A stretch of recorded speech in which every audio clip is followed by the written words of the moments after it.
I know the last night in the Sydney Olympics, Shane Hill, Wayne Peterson, the quarter announcer from the Melbourne Tigers, Matty Nielsen, who went on to have a great international career, and myself, we all went down to Darling Harbour to watch the closing ceremony, because we get a little bit sheltered inside the Olympic Village, because we go to the games, we come back, we sit in our room, we go and eat, we train, we do the same thing the next day. So to experience that, to see it with the average Australian was fantastic. Probably my Olympic highlight was seeing how everyone was enjoying the moment.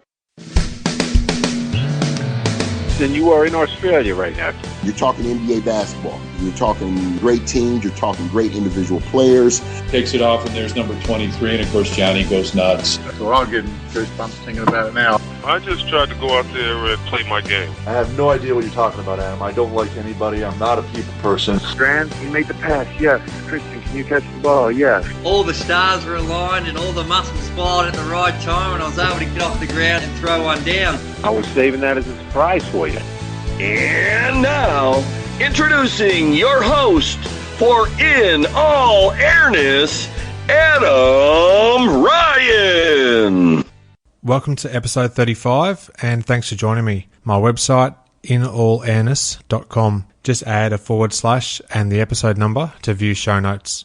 On this episode, I'm happy to welcome 3-time National Basketball League champion, 4-time Australian Olympian and former NBA player Mark Bradtke. Mark talks about his entry into competitive basketball, and we discuss his quick rise into Australia's basketball elite. We chat about his time at the Australian Institute of Sport and later his playing days with the Adelaide 36ers in Australia's NBL. We talk about Mark's decision to move interstate to play for the Melbourne Tigers, joining forces with Andrew Gaze and Lanard Copeland, helping the team win its first NBL title in 1993. Just recently, the Tigers celebrated their 20th anniversary of the 93 championship, and Mark talks about the reunion and the special bond that he shares with those players and personnel. We also talk about Mark's outstanding Olympic career, where he represented Australia 4 times. He talks about his opportunities to attend NBA training camps, plus the 1997 season that he spent playing with the Philadelphia 76ers.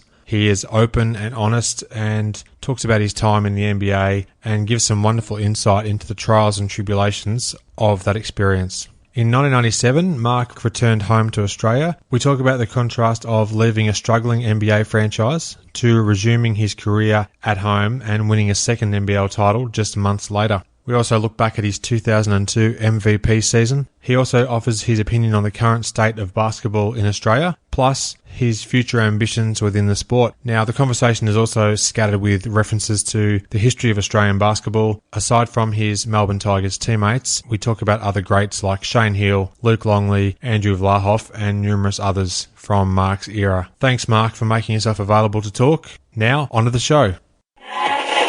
My guest today is an all-time Australian basketball great. He's a 3-time NBL champion. He was named the MVP of the league in 2002 and is a 4-time Olympian. He played in Europe and was also a member of the Philadelphia 76ers in the 1997 season. Mark Bradtke, thanks for joining me. No worries, thank you. Great to have you on today. Now, we might just quickly start off on a serious note. Within the first 2 sentences of your Wikipedia page, aside from your outstanding play, it says that you're well known for your mullet. Really? Good memories there? Yeah, well, that's a good thing about having different hairstyles is that you know which era you're in, because some players get the same hairstyle the whole time, whereas at least mine, I can sort of find out, okay, that's where I was at that time. But I haven't checked Wikipedia for many years, so I wouldn't know. No, understandable. Just a bit of a light moment to kick off there. Now, in terms of history, the timing of our chat today is excellent. As we record this, it's right around the 20th anniversary of your 93 Melbourne Tigers championship season. Inside the last month or so, amongst other things, your team was honoured in a ceremony at the Tigers home opener in Melbourne. How was that feeling of getting together again with so many players, coaches and friends to reminisce about that magical season? Quite sad, to be honest. It means we're all getting really old. But it was nice. Everybody caught up on Saturday night before the game on Sunday, and we had a nice dinner. Ray Gordon organised a dinner for us in Melbourne, so just about everybody was there. I think Al Westover couldn't make it, but I think every other person was there. They were all a bit heavier than they were before, maybe a little less hair and a little greyer, but it was a nice opportunity to see people maybe you haven't seen before, whether living interstate or lives take different directions. So it was really good to have an opportunity to catch up. Ah, that's excellent. Now, am I right in saying that, going back into your basketball history, you only started playing basketball after watching the 1984 LA Olympics? Yeah, I was about 14, 15. I moved from Adelaide up to Queensland, and I used to play Aussie rules and cricket. And that's all I did. So all of a sudden you go up to Queensland and there's no footy. I sort of didn't do much the first year. I just sort of skateboard and windsurf and things like that. And then I saw basketball on TV and I thought that looks all right. Give that a go. And started playing for a club in 85, just a local club in Adelaide. At that stage I moved back to Adelaide. And 3 years later made the Olympic team. Yeah, an incredible rise for sure. You quickly ascended into contention with the South Australian State League and then representative selection in the mid-1980s, as you said. Now, Granted, you're blessed with heights and great athleticism, but were you surprised at how quickly you made the rise to prominence and then en route to your scholarship with the Australian Institute of Sport? No, because I think I was very naive. I didn't know the process. I didn't know about junior rep ball. I didn't know anything. So I was like, oh, okay, this is what we all do. So in some ways that was great because you are naive. You don't have expectations or preconceived ideas about anything. So by going so quickly, it wasn't as I was thinking, oh, gee, I've got this now, I've got the next thing. It just sort of happened. I think I was lucky in a way. If you've been working for 10 years at something and then you finally get the opportunity, sometimes you put even more pressure and more stress on yourselves. Whereas I think I was lucky, very, very lucky, that I didn't have time to become aware of it all, really. Like I said, I watched the Olympics on TV, the one beforehand, but I didn't pay any attention to say, oh, what's an opening ceremony, what's a closing ceremony, what other athletes are going now. I just saw basketball and thought, oh, that looks good. So I went to the Olympics and didn't know that much about it. This is a long time ago now. There's no smartphones, there's no Google, there's no emails, so no YouTube. It was a different world. In a lot of ways, it was great to be so naive and just go there and just play and not think I'm playing against such and such a player who's had a great career or whatever. It's just you go out there and play.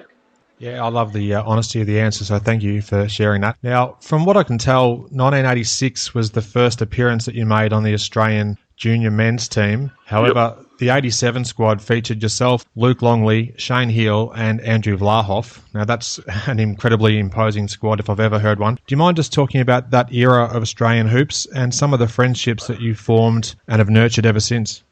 Yeah, well, I was lucky. The four of us actually went to the Institute of Sport in 87, so we spent a long time there. Shane Frolling, who's been up in Townsville for a long time, he was involved with that team there, who always played significant NBL time there.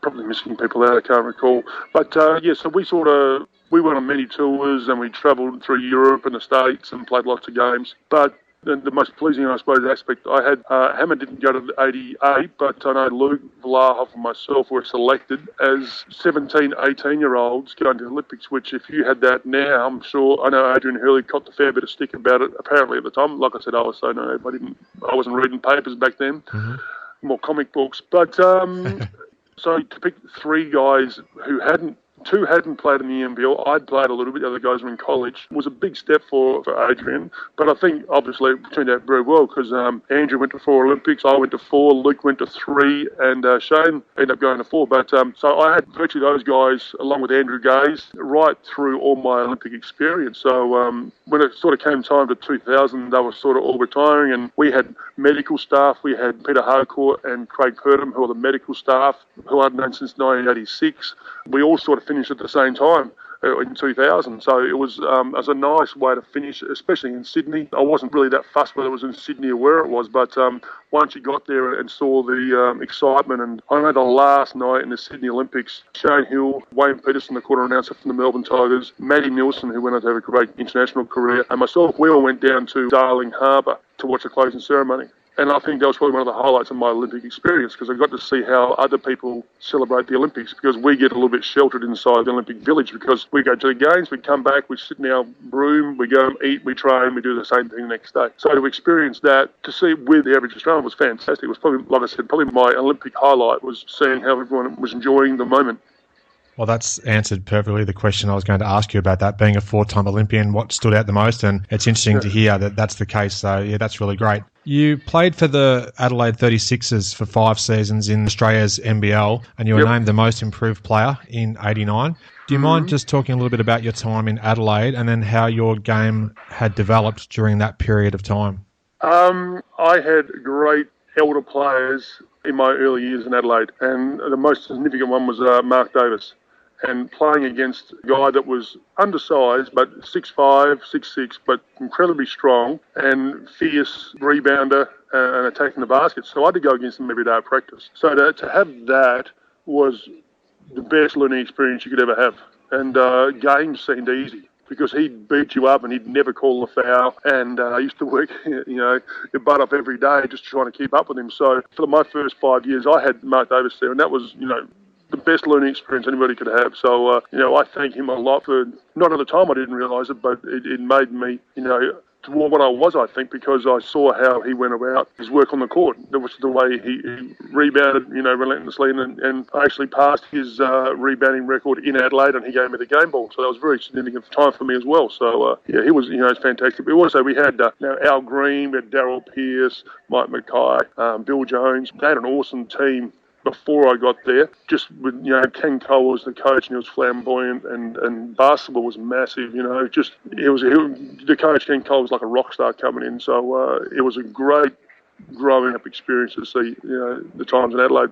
And Adelaide people are very passionate about basketball too. Yeah, they definitely are. And that's a great story about the getting the game ball as well from Mark Davis, because I think you were in the top 5 rebounders in the NBL for maybe 12 or 13 seasons over your whole career, which is just incredible in itself. Yeah, something like that. I used to always, one of the reasons coming to the Tigers, Drewy and Cope shot the ball so much, you knew it was going to miss a lot. So there's always plenty to go around. But, that was my thing. I wasn't going to be a three-point shooter or not going to be certain aspects. So I think it's important that when you do play a game, any game, what sport, you have roles to fill. And one of my roles was to get the rebound, get the outlet pass. Passed it to Drewy, who was sitting at the half-court line, waving his hands, saying, "I'm free." It worked out perfectly. I love it. I love that sense of humour. That's great. Now, in late July of 1989, I wanted to take your memory back to see how well you recall this. The recently retired Kareem Abdul-Jabbar, he had a farewell tour that visited Australia, and his team played against your Australian Boomers in a 3-game series. My best mate, Nick Crawford, and I, we went to Game 1 in Melbourne. Yep. Do you mind just describing the memories of that series, and how did it feel going up against the NBA's all-time leading scorer, albeit in the latter stages of his playing days? Yeah, no, awesome. It was the first time we've really had NBA players out to Australia, I believe, and to have, someone of Kareem's stature, notoriety, was an awesome experience. Artis Gilmore was there, George Gervin was there, Dwayne McLean ended up playing in Sydney was there. Fantastic. All of a sudden then you're playing at Melbourne Park, Flinders Park back then, Rod Laver Arena. Now, big crowds, and it was very good. And, all of a sudden, so you're guarding either Kareem or you've got these guys and you're like, what's going on here? I think actually Bob McAdoo might have been in there as well. Fantastic Hall of Fame NBA players playing in our backyard. So it was very nice. I actually, I remember I passed the ball in the Luke on the post and cut through, and he gave me a little dish pass back, and I actually broke the backboard on the dunk, so not on a jump shot, on a dunk. So that was sort of a nice way to go and tape it up a bit, but it was awesome. And we got to meet those guys, not so much Kareem, but the other guys are really good. I think we played 3 or 4 games around Australia and got to meet them and learn a little bit about them and realise that they're just normal people. And it sort of sometimes you make people out to be a whole lot better than you are, or they do things differently, but they're just they're good people, but they're just very talented at what they do. So just makes you say, okay, I've got to try and challenge them. Oh, that's interesting to hear. That's great. Now, I listened to a great conversation that you had with Nat from andthefoul.net, and I'll put a link to that in the show notes to this episode. You briefly talked with him about some NBA training camps that you attended in Portland, Detroit, Phoenix, and San Antonio, and at that time, all 4 of those teams were good to very good in that era of the NBA. Do you mind just talking a little bit about the opportunities, how they presented themselves, and some of the guys that you were competing against in the hopes of making that NBA roster? Yeah, look, it really was a different world back then. Obviously, and if you're in the States, you get in the papers, you're watching the TV, you find out who's on your team. But even right up to when I went to Philadelphia in 96, 97, I didn't know who was on the team. So my first, I got a phone call one time, I was in the States, and I had I think I had an agent who knew, and anyway, a guy called Brad Greenberg from Portland, he invited me along to the camp. I'm like, yeah, fantastic. The veterans camp and, playing alongside Clyde Drexler and Duckworth and Buck Williams and Jerome Kersey and Terry Porter. You're like naming these people, you're like, wow, I'm just thinking about it now for the first time. Unbelievable. Cliff Robinson was there. Mark Bryant, he's one of the assistant coaches in the NBA teams now. So getting to play against and train against those guys was unbelievable. Drazen Petrovic was there. Dwayne McClain was there. This is also, like I said, I was very naive for a lot of times, so I go there and you work hard and you train, you might get a bit of time, you might not. But I did that several times with those other teams as well. So would it have been better to go to a team not as good? Well, probably. But at the same time, I didn't have a lot of, not like you're getting a lot of options. If they ask you to go, you say, yep, sure, I'm there. Away we go. Let's see if we can get it. So there was always a lot of media hype if you said you were going somewhere. So I try to keep it quiet most of the times. It was an awesome experience to go and play against these. I know I went to Phoenix and, I know Steve Nash was warming up on the court alongside you. So you're watching him or you go and, it was a fantastic experience to see how they go through their emotions and what we were doing back here at the time. And, fantastic. Yeah, you reeled off some fantastic names too. So when you talk about some of those greats that were playing with Portland and a couple of those other teams, there's some just incredible players that you must have taken some tricks of the trade from, even just being up against them briefly in some scrimmages and whatnot too. Yeah, I know. Like I was in Philly, I was with a guy called Michael Cage, who was well past his best at that stage, but he played like 1,000, 1,200 games in a row or something like that, and we used to travel in the car to and from training a fair bit. But just talking to him, and I know one time we were in a timeout, and I was like, mate, what's the coach going to tell you that you don't already know? Not being blasé about it, but you played in that many games, and he was like, there's always something to learn, and so it was good to I like to, I suppose the older guys, I'd always sort of gravitate around those ones there to try and learn and see how they work and go about their training sessions, or the quality people, the dedication. They're the guys that survive, play a long time and be successful, so it's always good to try and gravitate towards those people. Yeah, sure. And Michael Cage, one of the great NBA rebounders of all time, even perhaps a little bit undersized, but still was an incredible workhorse on the boards too. So without a doubt. Yeah, good to hear. In 1993, you made the decision to play for the Melbourne Tigers. So after you finished the 92 season, I believe you briefly played in Europe before returning to Australia and making the move to Victoria for Melbourne. I'm sure that probably presented a few or numerous challenges. Do you mind just talking a little bit about that transition, Mark?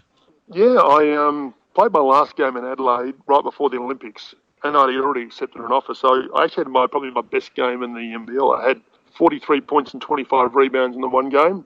So I sort of went out with a bang, which was really nice. Went to the Olympics in Barcelona and felt really comfortable. The first Olympics, you're not quite sure. Second one, I felt really comfortable, but we finished sixth, I think it was. So we missed the crossover game. Went and played in Spain for a while, but the team was really unsettled, and I had a clause in there saying, in December, I can either accept the remainder of the contract or opt out. And originally I accepted. Then I thought, I don't know. So I said no. And then there was a little bit of uncertainty about going back to Adelaide. Even before I left, I wasn't quite sure if it was time to move on. And then when I made the decision, obviously, there was a bit of a stink about it. Carried on for a few years. But it was a decision that I made. And then I came across here to Melbourne. So we had a crap start as well, where I think we were 3-9 at one stage, or 2-7, 3-9. So it always takes a while to gel. Then we started stringing it together. Yeah, definitely. Now, to say that you had a pretty good game to finish your Adelaide career, 43 and 25 is incredible numbers. So you're perhaps understating that a little bit, but yeah, that's phenomenal. Was that your high scoring game, 43 points? Yeah, and my highest rebounding game too. Yeah, that's huge. Now, as you mentioned, the Tigers got off to a bit of a rocky start in your first season there, but you pulled it together towards the end of the season. I think, from memory, you were like 17-1 or something we got on a roll, something like that, yeah. Yeah, you went on a massive roll. Actually, that might have even been the 97 season now I think about it, but yeah, you went on a massive... we did it a couple of times. In 97, I think we sucked as well at the start. And then we got it going again, so... You ended up winning that 1993 title. You're up against Andrew Vlahoff and the Perth Wildcats, so a guy that you had numerous ties with going back many years. Do you mind just talking about the first season, particularly the roll through to the grand final series? I have a pretty ordinary memory. I'll try and do that, yeah.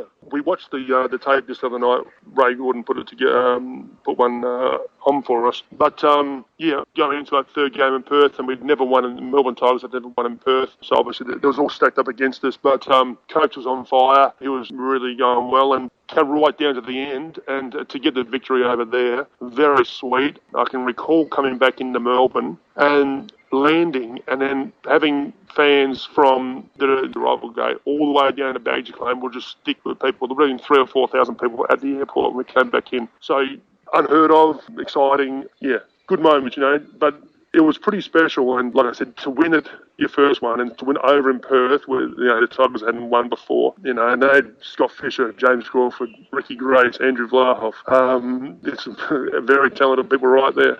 For sure. Now, speaking of, let's chat about that Game 3 in Perth. It was obviously an absolute classic. The Wildcats were down by double digits with under 90 seconds to play in the game, so it was an incredible comeback to get into the last couple of seconds. And on the inbounds play with about 10 seconds left, you had the task of guarding Andrew Vlahoff, who held onto the loose ball just before it went into the backcourt, and then he had a chance to perhaps tie the game and send it into OT. Do you mind just talking about those ensuing seconds, what was going through your mind?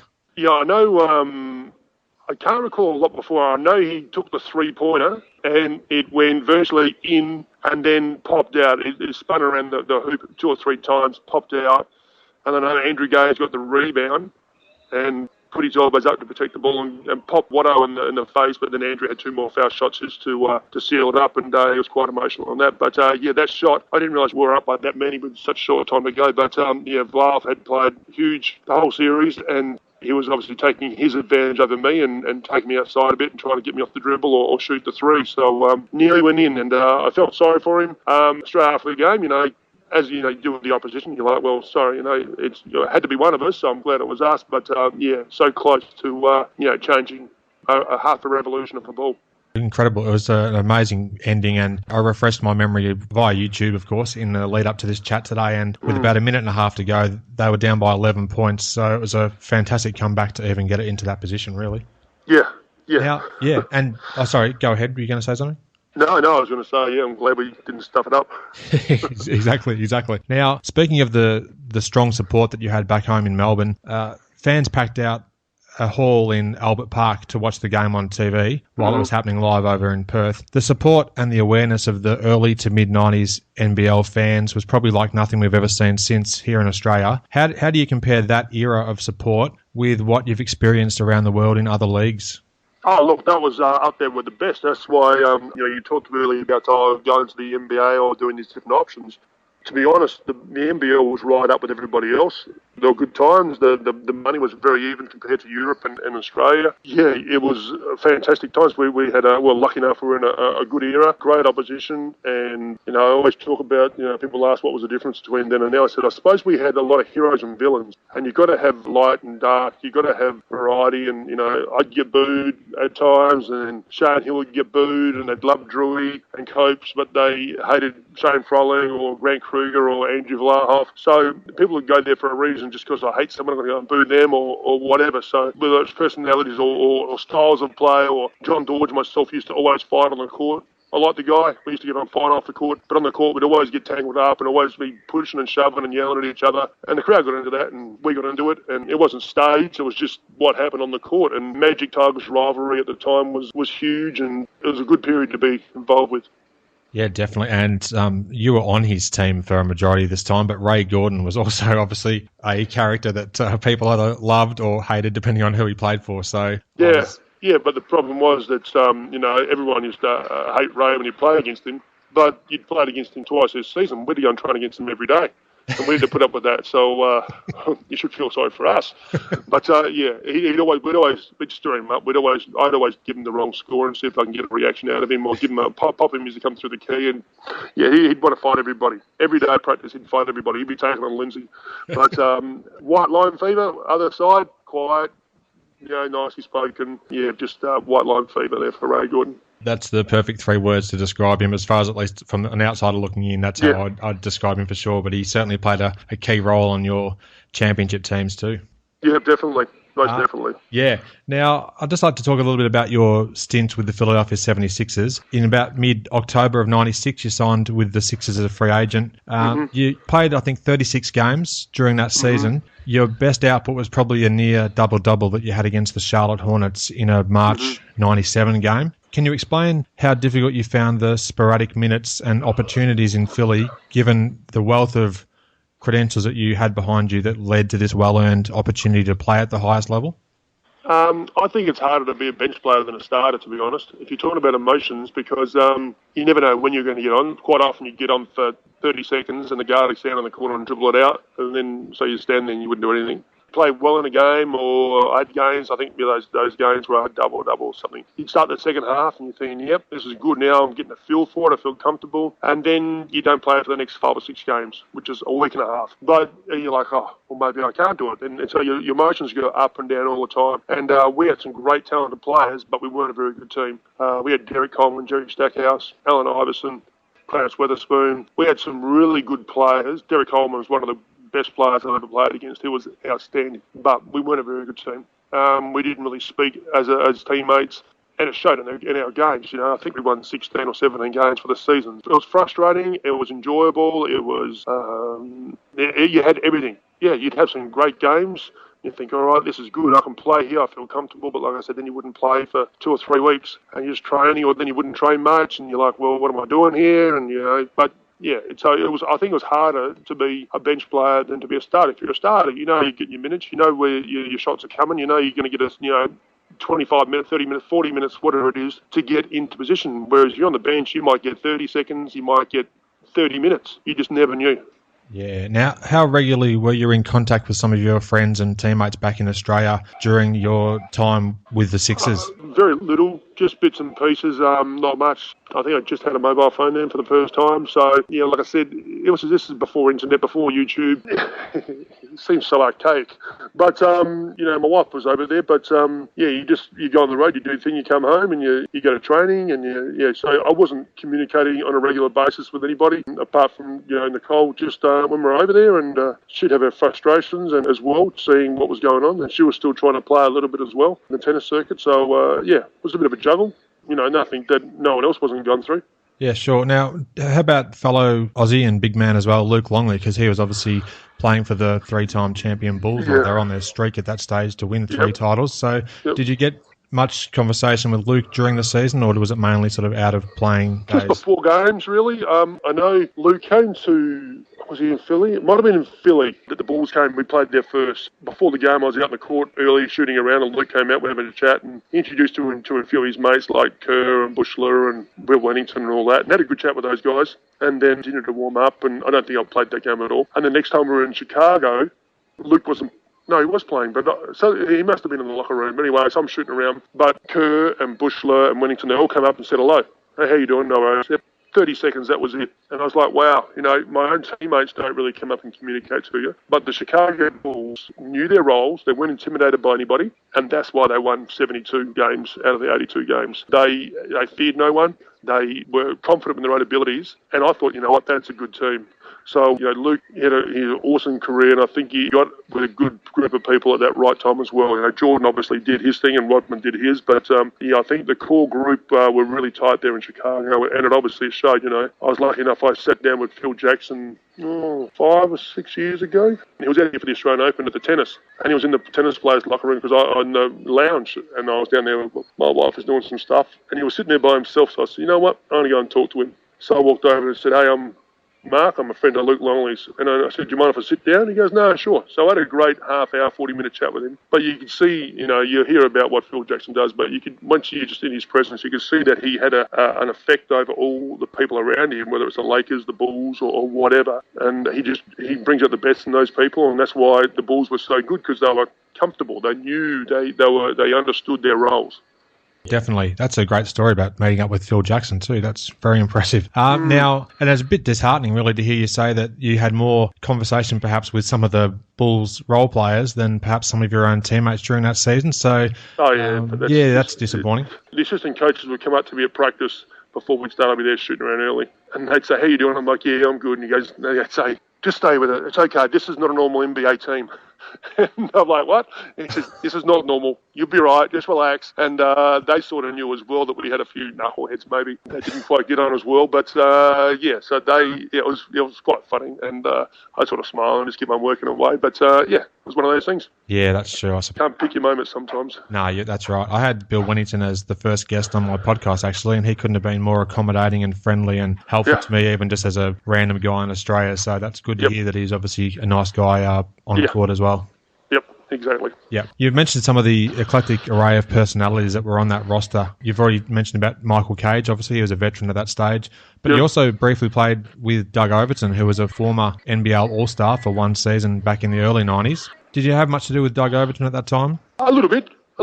But the NBA is a interesting beast because we're a bad team. The players are trying to position themselves with, whether Allen Iverson or Stackhouse or something, be friends with them to get on his good side. So if management came and said, who should we keep next year? So it can be a very selfish game. If you average 2 points a game, you don't get a contract. You get 4 to 5 points a game, you get a contract next year. So whether you move the ball on, whether you do something, I had no problem with Doug, it was fine. But you can see the different personalities. You say, well, hang on, I can see what he's doing. He's doing it that way, trying to be mates with him or trying to get his own points so he can get a contract next year. Because they're all trying to, it's a dog-eat-dog world out there. Yeah, it's a bit of politicking for sure, no doubt. Now, there's just one last guy I'd like to ask you about from your NBA days, and you've mentioned him already, Clarence Weatherspoon. He's a favourite of one of my great friends, Todd. He loves the work ethic Weatherspoon had through his whole career. Do you mind just talking a little bit about him? Because you seem to be talking a bit fondly about memories of him.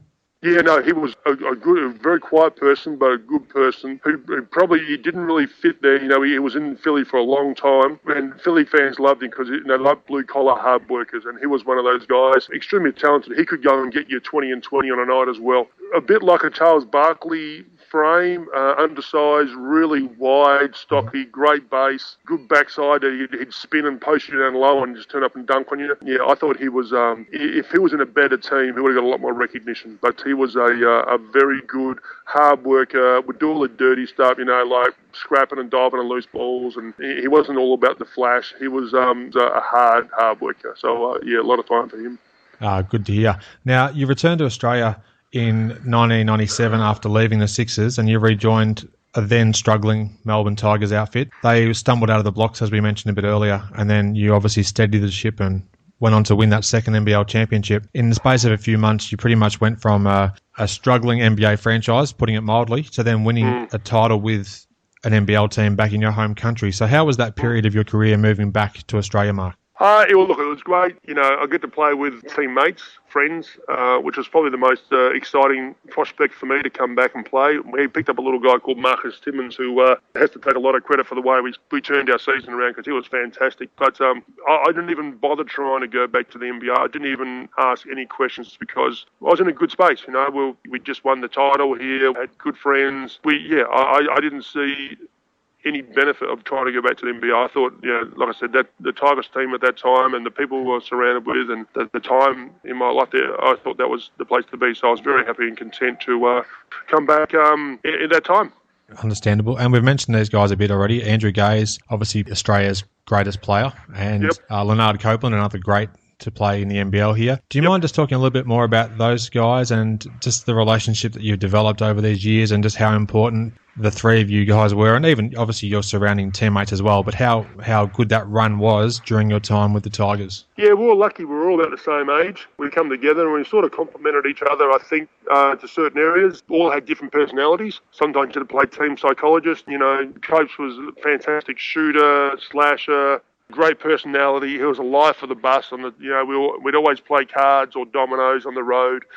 He was always the most vocal person. He'd bring the team up all the time. He was really good. Andrew was intense. He was, the game winner. But you put Copes and Drew together, stick them on the back of the bus, and you don't have to say anything. You just sit there, and those guys would just go off, and it was very, very funny. So we had a really good relationship. Like I said, I started playing with the Boomers with Drewy in about 87. He retired in 2005. And then I was with Coach from 93 through, and then we both left and went up to Brisbane. So I had another year out there with Brisbane's Cope. So they're both very good friends and good people to be around. And like we were talking about before about quality people, they stick around a long time. So they're both very highly respected. No matter where they meet people and all that, they always come out with the same impressions that that I got after playing with 14, 15 years with these guys. Yeah, good people. Yeah, that's great to hear. And Andrew was extremely kind. Only in about the 4th episode of this podcast, he gave me almost an hour and 3/4 of his time to talk about his career. So I think I might have bored him senseless, but I loved it. And he's just a great guy. So I can definitely echo that sentiment, even just from having one interaction with him. How are your Tigers practice sessions? Like, did you have any sort of shooting contests, or how good was? Obviously, we know Andrew's probably one of the greatest shooters we've ever seen, along with Shane Heal and a few others, perhaps. But did he sort of put on a bit of a show with his long range shooting during practice sessions? No, we'd kill him. Look, a lot of times Lindsay used to play the starters as one team and the second five as the other team. So, you couldn't really dominate the ball or hog the ball because we'd let him know. He'd do some amazing things. Coach would do some amazing things. There'd be a lot of trash talking, between Copes and Ray Gordon. They'd be going at it all the time or whatever. We have great players like Marcus there all the time, and Bennett Davison. Or it was a good environment to be with. Sometimes you get pissed off with each other. If you've seen each other for 10, 15 years straight, you get shitty with someone, you wouldn't talk to them for a while. That's just what happens, In a normal marriage, you do that. So it was always good. We always like to get on the road because we'd sit down and play cards, or like I said, dominoes, or we'd have a couple of beers, and if we were angry with each other, we'd sort it out in the car ride down to somewhere or over a beer or something like that. So nothing ever boiled over to anything serious. Like I said, we resolved issues very quickly.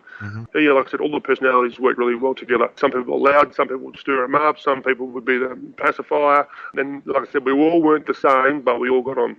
Yeah, good to hear. I get the sense that after I've spoken with Andrew Gaze and Luke Longley in previous episodes of this show, and having talked with you so far today, the main goal of your careers, one of the highlights would be representing Australia first and foremost. Do you think that's accurate? Yeah. Yep, I think that's the pinnacle too. Like I said, it's all about trying to test yourself against the best in the world, and Olympic Games for basketball is the greatest. So to go out there, and whether you're playing against the USA with Charles Barkley and Shaquille O'Neal, or you're playing against Angola or New Zealand or Fiji when you got qualifications, it didn't matter because you're with a group of guys who were committed. Some of the most passionate people, Scott Fisher going off on people when he was representing Australia, so it means a lot to a lot of people. So you always go out there 100% and trying to do your very best. Yeah, very true. I've got just a few more questions for you, Mark. I really appreciate your time today. Thanks. Okay. In 2002, you won the NBL Most Valuable Player Award. Where does that rank within your career that's been filled by such notable achievements? I think it was nice recognition for the work you've done. Yeah, Andrew got injured that year early, so there was more responsibility to make on more of a scoring role as well, which I enjoyed. It's a very nice accolade to win, and to look back now and say, you were the MVP of a year, I'm saying that's fantastic. So I don't know if my kids actually know that I did that yet, but they don't think my 13-year-old doesn't know if I ever played. He seems to think I know nothing, but that's a father-son issue. But yeah, it's a great achievement to look back on and say, that was great. I had a good year there. I get the feeling that you more embrace the team concept anyhow, so it's maybe not something that you openly admit to perhaps all that often.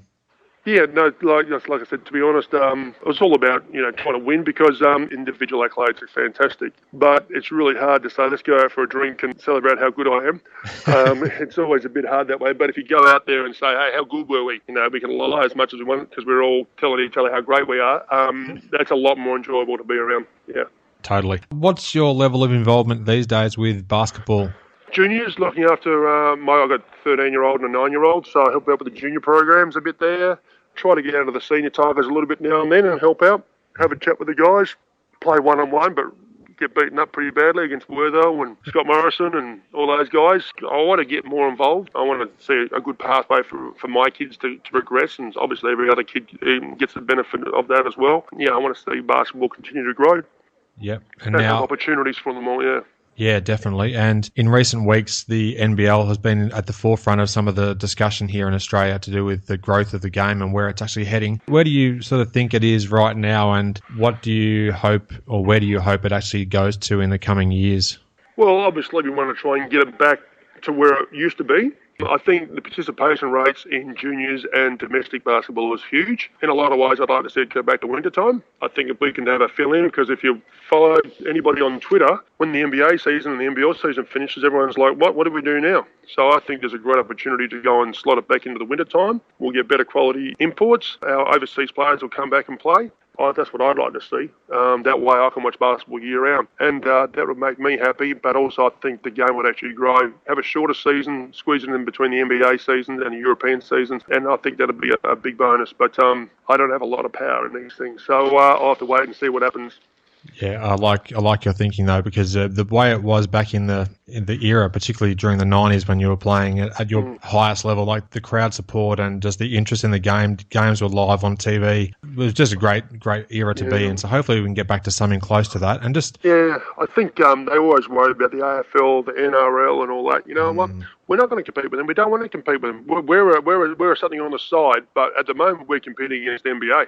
That's more of a threat than the AFL to us, I think. So, do you want to watch teams that you don't know? You know, if I'm in Melbourne and I'm watching Adelaide, Townsville, or do I watch LeBron James? LeBron's playing tonight, maybe I'll watch LeBron instead. So I reckon if we can flip it so we don't have to compete against the NBA, don't have the AFL or the NRL, because they're different people anyway. No, you make a great point there for sure. You talked about wanting to perhaps increase your involvement with the game at a higher level. Is coaching an area that you'd be interested in going into, or is it some other part of the sport? No, I like coaching. I run an indoor sports centre at the moment, and so we're looking at getting some more basketball courts. We've got 5 courts set up now, but we're going to probably set up a couple of basketball courts, and I might even start my own sort of little academy type thing, but really emphasising big man type skills. So we'll do a little bit of that. I'd like to try and, obviously, on the junior side of things, at the NBL a bit, as much as my work will allow me. If I can go and rebound for Wertho at shooting practice, I'm happy to do that. If I can help out the 8-year-old kids how to dribble, I'm happy to do that too. So whatever it takes.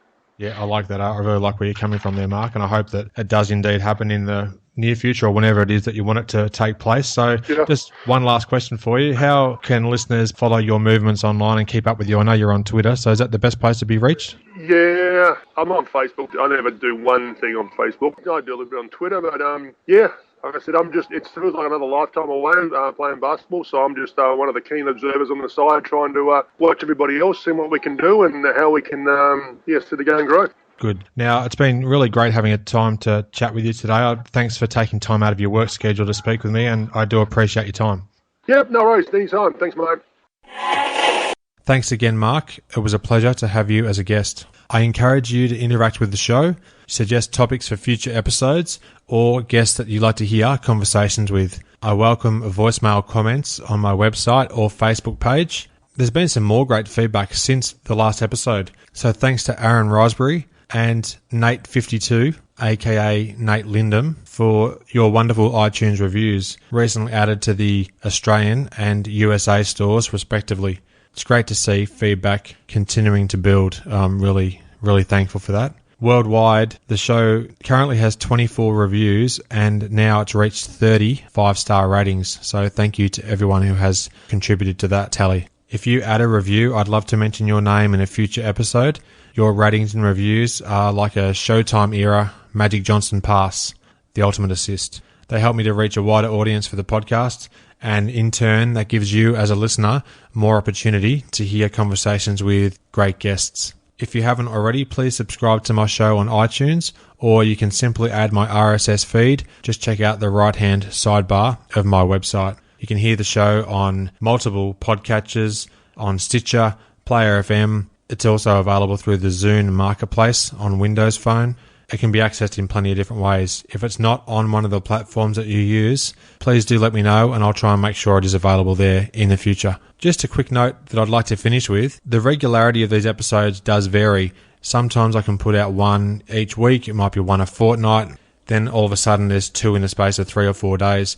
It just really depends on the availability of the guests. And whilst I would like to have a more regular release pattern, sometimes just because of my work schedule and the availability of the guests, it's just not possible. So I hope you don't mind that they can be somewhat scattershot when they're released. I am going to do my best to try and make it more of a regular schedule, but it's just not always possible. Thanks for listening. I hope you enjoyed the show and share my web address with your friends and colleagues, inallairness.com. Check out the podcast archive for plenty more episodes with high-profile guests. Follow me on Twitter at InAllAirness. Please add your like to the show's social hub, facebook.com/InAllAirness. Join me next time for another edition of the show.